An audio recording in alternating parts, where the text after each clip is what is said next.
अस्सलाम वालेकुम दोस्तों, टपका नंबर 7 पेश खिदमत है। बीजेपी या कांग्रेस के झूठ का मुकाबला तो खैर नहीं किया जा सकता, लेकिन ये हकीकत भी तस्लीम करनी पड़ेगी कि हमारे लोग भी किसी मोदी से कम नहीं हैं।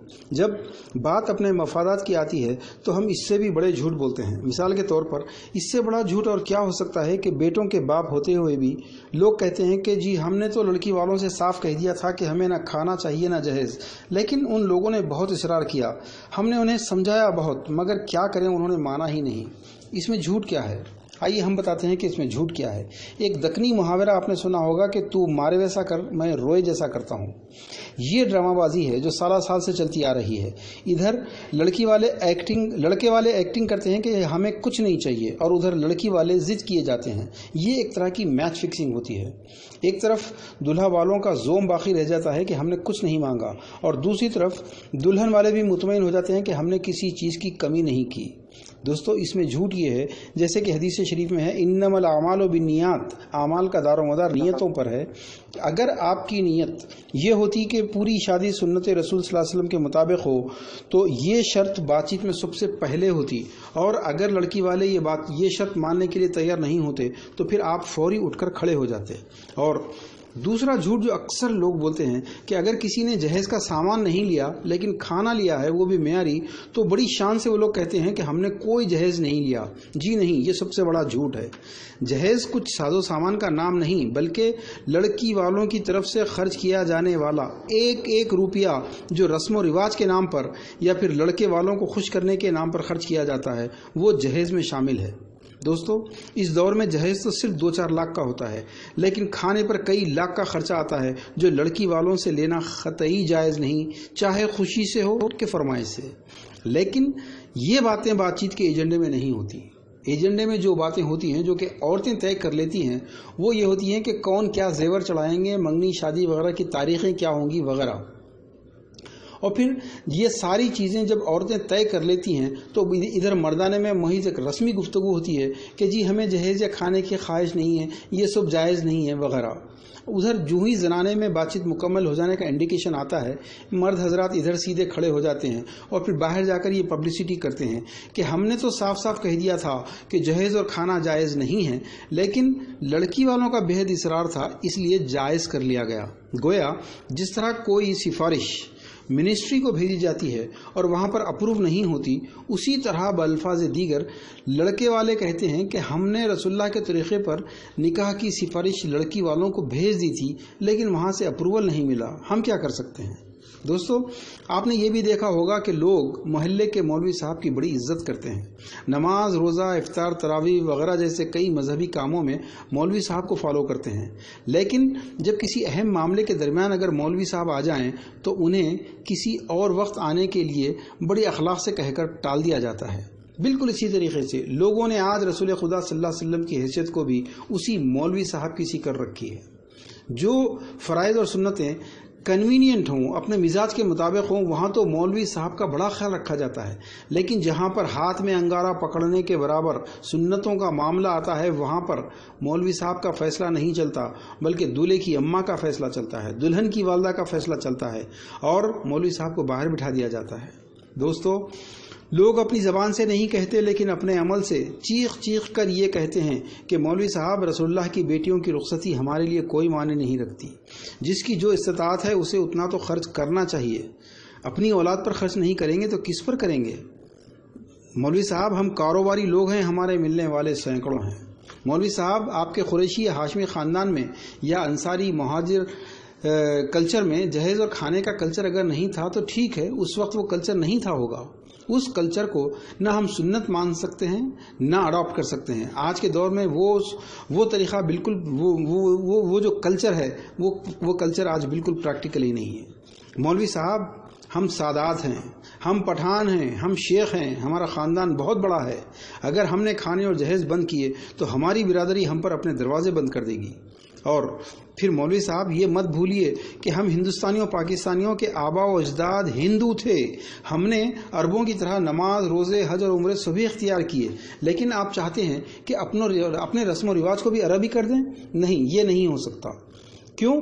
کیونکہ شادی بیاہ کے معاملات میں ہم ہندو تھے، ہندو ہیں اور ہندو رہیں گے، ورنہ ہماری عورتیں آپ نہیں جانتے کہ ہمیں جینے نہیں دیں گی۔ اگر رسول اللہ کی بیٹی پیوند بھرے کرتے لے کر شوہر کے گھر جاتی ہیں تو جائیں، لیکن ہماری بیٹی شادی کے دن کا جوڑا کم سے کم 1 لاکھ یا 1.5 لاکھ روپے کا پہنے گی۔ اور اگر علی رضی اللہ عنہ 400 دینار کا مہر نقد دے کر 10-15 دینار کا سامان جہیز وصول کرتے ہیں تو یہ ان کا اپنا اسٹینڈرڈ ہوگا، ان کا اسٹینڈرڈ ہمارا آئیڈیل نہیں ہو سکتا۔ ہم تو 11,000 روپے مہر ادھار کے عوض 11 لاکھ کا کھانا اور جہیز وصول کریں گے۔ دوستو، یہ ہے ہمارے قول و عمل کا جھوٹ جو ہم اپنے رسول اللہ صلی اللہ علیہ وسلم کے ساتھ برتتے ہیں۔ دوستو، ہم بات کر رہے تھے مودی اور کانگریس وغیرہ کے جھوٹ کی، اور حقیقت تو یہ ہے کہ ہمارے لوگ جھوٹ، مکاری اور موقع پرستی میں بی جے پی وغیرہ کو بھی مات دے سکتے ہیں۔ مثال کے طور پر کچھ لوگ علماء سے بڑی معصومیت کے ساتھ فتویٰ حاصل کر لیتے ہیں کہ جہیز یا کھانا خوشی سے دیا جا سکتا ہے۔ یہ لوگ مفتیوں اور علماء کو بھی چکمہ دیتے ہیں۔ صرف 2-3 سطر میں چالاکی کے ساتھ ایسے الفاظ میں دارالافتاء کو سوال لکھتے ہیں جس کا جواب یقیناً مثبت میں آتا ہے۔ جیسے یہ لوگ لکھتے ہیں کہ کیا فرماتے ہیں علماء دین اس باب میں کہ اگر لڑکی کے والدین اپنی خوشی سے کھانا اور جہیز دے رہے ہیں تو کیا یہ جائز ہے؟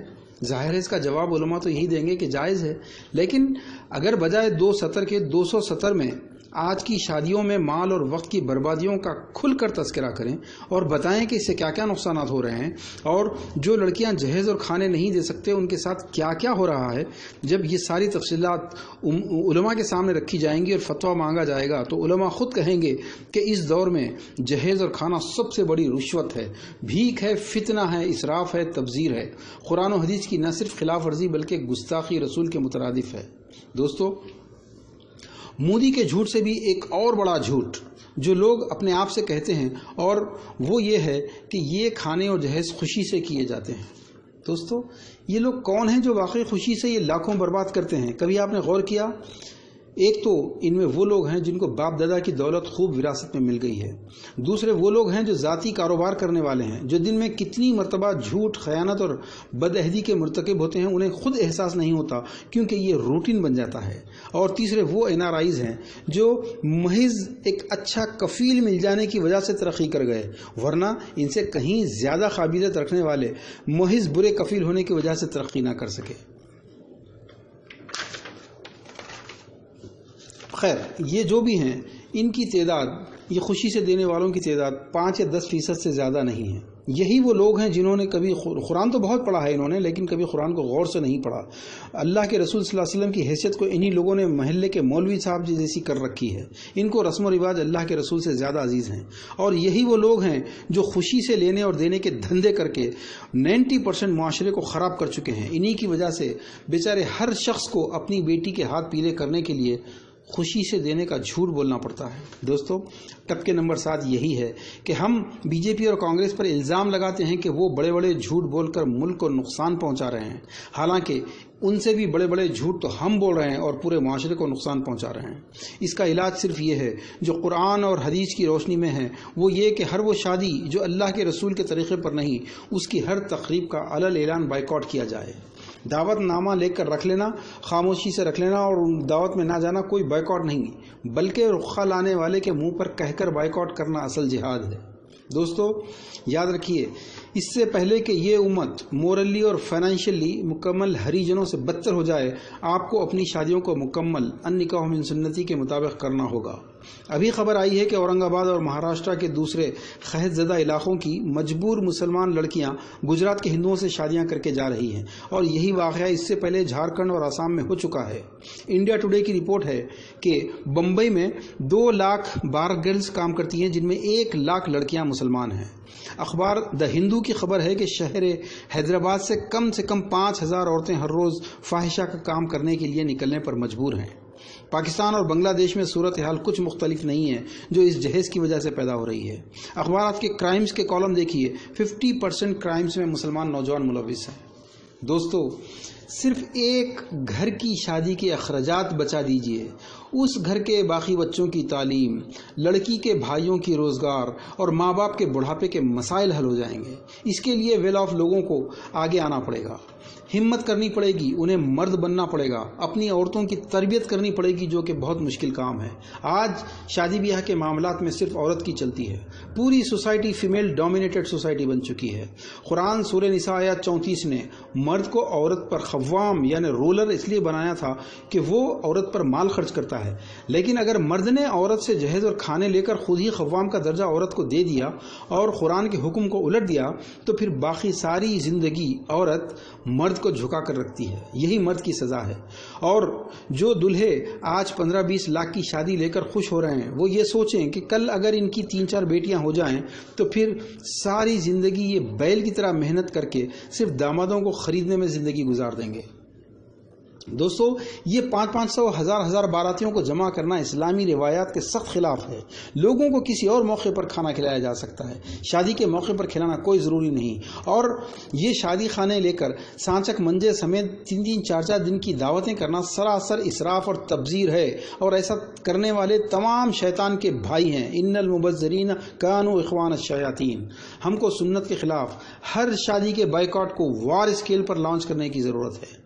दोस्तों, एक वक्त का खाना खाने के लिए मरने वाले भुक्कड़ों की फौज में आप अपने आप को क्यों शामिल करते हैं? अपने आप को इनसे अलग कीजिए। इन लोगों का ज़मीर मर चुका है। ये लोग खाने के टेबल्स पर अगरचे के दबे अल्फाज में इन फजूल खर्चियों पर ज़रूर तनकीद करते हैं, तबसरे करते हैं, लेकिन ये इतने बुज़दिल होते हैं कि मेज़बान को डायरेक्ट उसके मुंह पर कहने की हिम्मत नहीं करते। और उधर हमारे इस्लाफ की हिम्मत देखिए कि हज़रत उमर, उन्होंने रसूलुल्लाह सल्लल्लाहु अलैहि वसल्लम के हुक्म को तब्दील करने की एक मुसलमान ने कोशिश की तो उसका सर कलम कर दिया।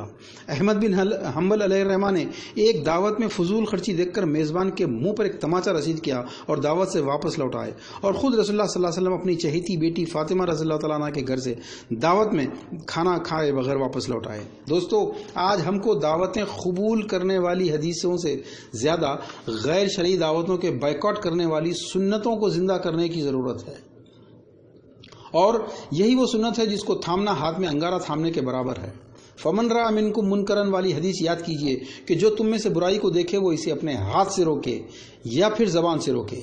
अगर आपको आज शादी खानों में सांचक मंजे देखकर, दुल्हे और दुल्हन के कीमती स्टेज, लाइटिंग, गाने बजाने, पटाखे और जहेज के अंबार और कई कई डिश के खाने देखकर अगर आपकी गीरत इश्क़ रसूल जोश में नहीं आती और आप मेज़बान को थप्पड़ रसीद नहीं कर सकते या फिर कम से कम उसके सामने अपनी ज़बान नहीं खोल सकते, तो फिर तैयार रहिए उस अजाब के लिए जिसकी तंबीह रसूलुल्लाह सल्लल्लाहु अलैहि वसल्लम ने फरमाया कि किसी बस्ती पर जब अजाब नाजिल करने का हुक्म हुआ तो सबसे पहले उस शख्स पर अजाब नाजिल करने का हुक्म हुआ जो आपकी और हमारी तरह नेक था, इबादत गुजार था, लेकिन जब किसी बुराई को देखता था तो उसको गुस्सा नहीं आता था, उसी तरह जैसे आज हमको गुस्सा नहीं आता। दोस्तों, हम बहुत तेज़ी से इसी अजाब का शिकार होते जा रहे हैं। अब भी वक्त है कि हम अपनी ज़िंदगी के इस अहम तरीन मौके यानी शादी, इसको मुकम्मल सुन्नत रसूल के मुताबिक कर लें, और जो ऐसा नहीं कर सकते उनकी शादियों का मुकम्मल बाइकआउट करें।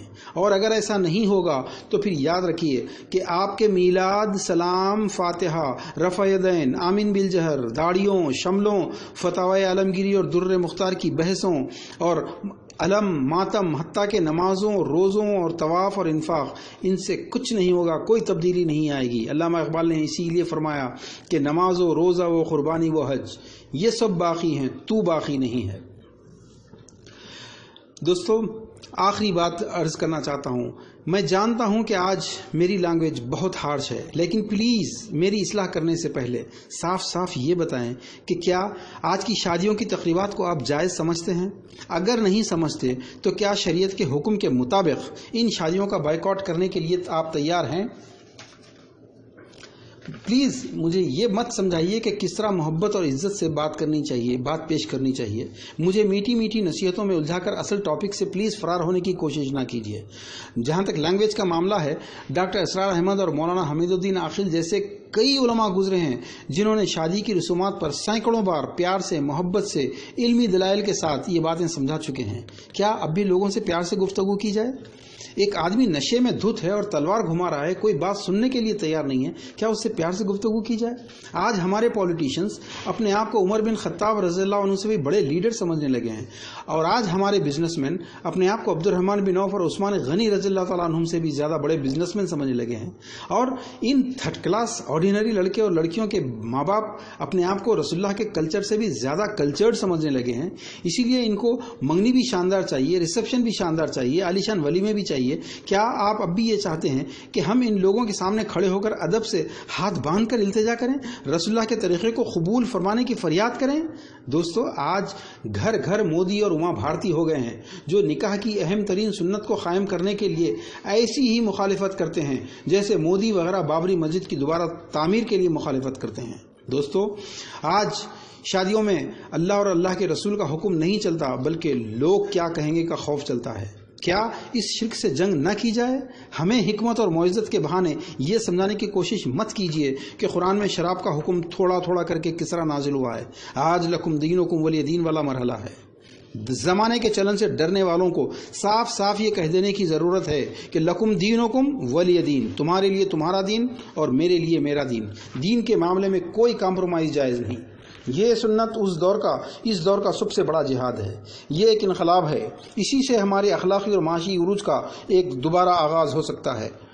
اللہ تعالی ہمیں اس انقلاب کو لانے کی توفیق نصیب فرمائے، ہمیں ہمت نصیب فرمائے۔ وآخر دعوانا ان الحمدللہ رب العالمین۔